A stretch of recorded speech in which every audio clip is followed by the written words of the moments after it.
Lots of people that start the carnivore lifestyle ask this specific question: can you drink coffee on the carnivore lifestyle? Some people claim you can, and some people claim you cannot. We live in a world where coffee is one of the biggest stimulants that people use on a daily basis. There are currently 2 billion cups of coffee consumed every single day. I know for some people quitting caffeine is not realistic, but for some people it might be what they need to do. This is what we are going to talk about in today's video. If you can have caffeine, if you can have coffee on the carnivore lifestyle. Is coffee animal based? The short answer is no. Coffee is a plant. It is a bean. Coffee is something that is grown. It does not come from an animal. If you are asking the question, is this carnivore? No, it is not. We all know this, but still a lot of people do still have coffee. I believe even people like Dr. Sean Baker uses coffee. There are more extreme people that don't, like Anthony Chaffee. But the deep question is, when you're following a carnivore lifestyle, we are avoiding plants because of the defense chemicals they have. This is exactly the same for coffee. Coffee is a plant. Coffee is a bean. It will contain defense chemicals in it. This is why people are avoiding it on the carnivore lifestyle. Now, I am someone that used to love drinking coffee. I used to drink maybe 3 or 4 every single day, which is way too much, by the way. You shouldn't be drinking that much coffee if you are. I don't tend to drink coffee now, and I've quit coffee. And quitting coffee wasn't very difficult, actually, which was surprising, but I know for many people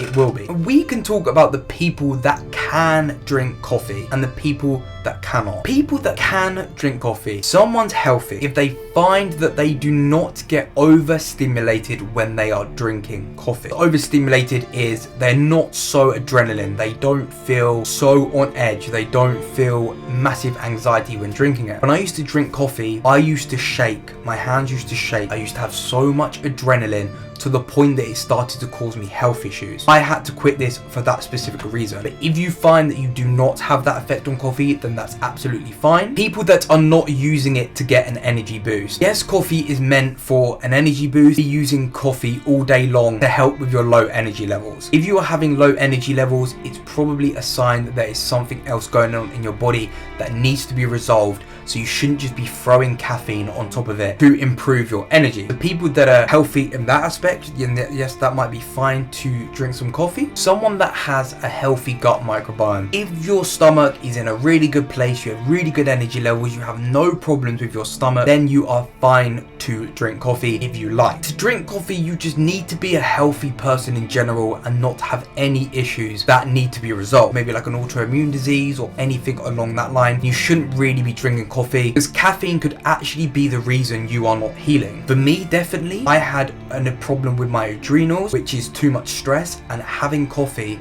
made me 10 times worse. How do you know if coffee is having a negative effect on you? One of the effects I noticed was that when I would have a coffee, my energy would go down when I had coffee. I would feel stressed, I would feel anxious, I would feel brain fog. I just wouldn't feel good at all. That's how I knew coffee was having the wrong effect on me. And this does happen to a lot of people. Who should not be drinking coffee? People with adrenal problems, so too much stress, people that have bad gut issues, people that have autoimmune diseases, people that have arthritis. I don't believe that coffee is going to help you overcome, especially if you're having a lot of it. If you are healing, if you have food allergies, your stomach's not good, your skin's not good, then I would actually say to leave coffee out for a while. Someone that shouldn't use it is just someone who is too overly stressed. You should not be touching coffee, and especially not on an empty stomach. As in every video I do, I always give you the positives and negatives, so we can talk about some positives of including caffeine into your diet on the carnivore lifestyle. For most people, it will give you an energy boost and it will help you be more productive. If you're able to have just a little bit more energy for maybe your workouts or your work you're doing, just to have a better energy levels in general, then this is going to be a massive benefit to your life. No one ever complains about having too much energy because energy is important. We're all made up of energy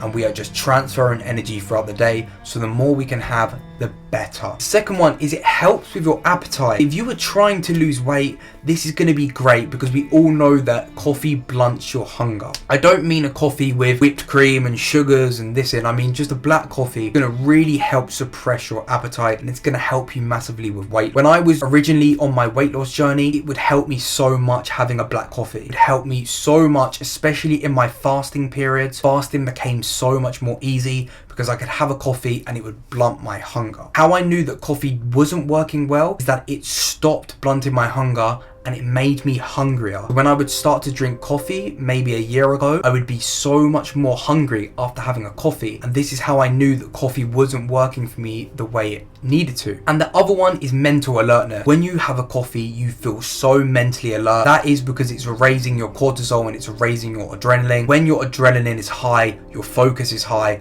because it's from our fight or flight response. That can help you massively if you're doing work, if you're trying to focus deeply on a task. Coffee can be definitely brilliant for mental function. Coffee tastes good and coffee is very good to socialize with. I do miss the taste of coffee. I love the smell of coffee. I love the taste of coffee. I do miss this, and it is a very luxury for people to be able to have a cup of coffee. And this is something that I do miss because you can go out for coffees with your mate or with your mum, your dad. This is what you do miss doing when you don't have coffee, because it's quite a social thing. Everyone goes for coffees in the morning to cafes, so I do miss that. I definitely miss the taste of it. What are some of the potential downsides you might see to consuming coffee every day? Digestive issues. And I definitely saw this when drinking coffee. It wasn't so much on the carnivore lifestyle, this was even before that. Coffee actually wrecked my stomach. And this is what I wanted to talk to you about, is you should not be taking coffee on an empty stomach. That is the worst thing you can do. It destroys your gut barrier. It's not good to take on an empty stomach. And the second reason why it's not good to take on an empty stomach is it raises your adrenaline so much and your stress hormone. When you are in a chronically stressed state, this is where you start to see people getting autoimmune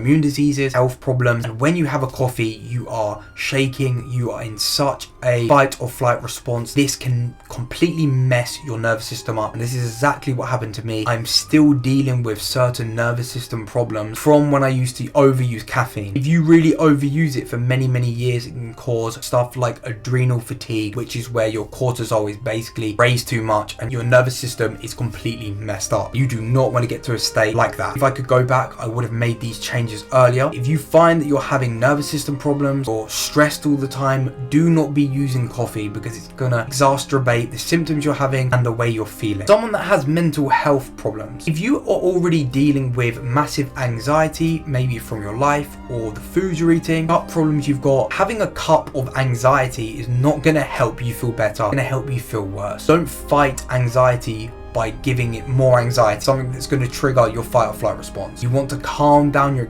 anxiety as much as possible. If you're finding you're having so much anxiety, even on the carnivore lifestyle or on your general diet, try decreasing your caffeine and seeing how much that helps your anxiety. It will help it so much. Third one is the addiction and the dependency, and this is similar to what I spoke about earlier. If you are needing a coffee to get through the day, if you're needing a coffee to start the day, you're needing coffee because you're an addict, and this becomes a severe problem. Not everything is bad in moderation, but it's the addictions that are causing people to overuse these stimulants, which are causing all the health issues we are currently seeing. If you find you are dependent on a cup of coffee, you need to stop drinking coffee. You need to cut out coffee. If the coffee is using you and you're not using the coffee, then that is a huge problem. For me, I would have to wake up in the morning and have a coffee to get through the day, feel woken up in the morning. This is where the issues started to creep in, because then you start to need more, you need more. Really, you're low energy in the morning. It's either you are dealing with health issues, or your sleep is not as good, or your stress levels are way too high. These all need to be addressed before you start covering it up with coffee. Last one, sleep disruptations. When you are drinking coffee, we now have the science. Coffee does affect your sleep. Even it can affect your sleep up to 12 hours later. If you are drinking coffee, you have to be aware that this could be disrupting your sleep. If you are having insomnia, you're not sleeping very well, then try and cut back on your coffee to see if that's going to help with your sleep. I definitely noticed that when I used to drink coffee, I used to find it so hard to sleep. My sleep was not as deep. Now I do not drink coffee in the carnivore lifestyle. I feel a lot better. I don't have any problems getting off after bed, unless I'm super stressed. Other than that, I feel really good when I sleep. Do want to drink coffee on the carnivore lifestyle because you now know when you should be drinking it and when you shouldn't be drinking it. Here are some of the 3 tips that I can say to help on your carnivore lifestyle. And the third one is to keep the coffee black and not include anything like milk or sugars or anything in it that's going to cause even worse issues with your gut. Just stick to black coffee, or if you are adding something to it, you could add some raw milk, which is really good for your gut. Other than that, I would say have it completely black, and that's how the way you should have your coffee to support a better gut. Second one is to not have it on an empty stomach. As I've suggested, having coffee on empty stomachs are really not good for your body. You shouldn't be doing it. It's going to mess up your gut. This then ties into understanding and listening to your body about how you feel when you're drinking coffee. Do you get positives from drinking coffee? Do you get negatives from drinking coffee? And you have to be directly honest with yourself. I was having very, very bad negative symptoms from coffee. I knew that that was my time to quit it. If you are having positives and you feel like it's adding to your social life, adding to your energy levels, adding to your health, and that is completely fine. Just be aware when you are drinking coffee about how you feel on it. And the last one is your timing matters. I would not be having coffee before the first 90 minutes in the morning. You know that if we drink coffee before this, it can mess up your circadian rhythm,